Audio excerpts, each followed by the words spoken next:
Students, Assalamu alaikum. For another video की exercise 2.4 the class 10th maths question 4 self को दावी के question 4 statement रे find the value of k if the roots of this equation is differ by unit. पूरा differ by unit is इतना सुखी द दी मंग दो रूट आपलो अल्फा और बीटा was दावी के अल्फा और बीटा बमंस की जिकम difference दे वन दे नो जब यो अल्फा हुआ मा नो बल बीटा तजुयो मा अल्फा प्लस 1 नो दी दोड़ो की बल difference 1 राशि का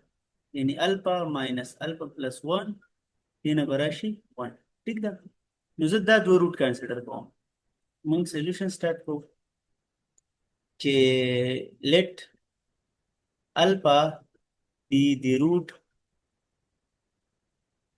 of this equation x square minus 5x plus k is equal to 0 نو به given څه وایي چې بل روot او د alpha په منځ کې صرف ډیفرنس یو دی نو then another root چې کوم سره دی هغه دی الفا پلس 1 دا یو ٹھیک ده اوس موږ ته دا پته ده چې اس sum of roots یعنی الفا پلس بیٹا دې کیس کې موږ سره یو روټ الفا دی او الفا پلس 1 دی ٹھیک ده دې ته په بس کې ځای چې دا بیٹا دی ٹھیک ده نو دا موږ سره برابر دی د ماینس بی ډیوایډډ بای ا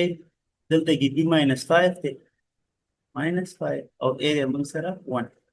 نو دینه براشي پلس 5 یعنی الفا پلس بیٹا به موږ سره راشي 5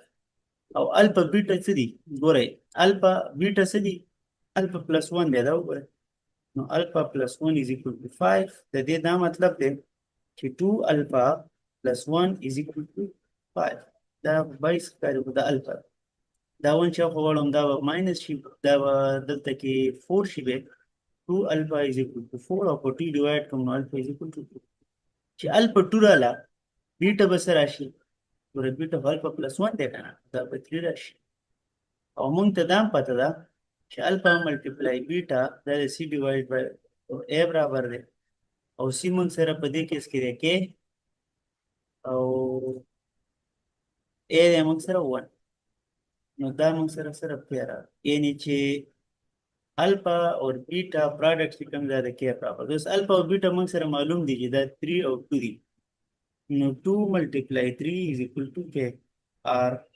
k is equal to 6 the required k amount معلوم ٹھیک ہے جی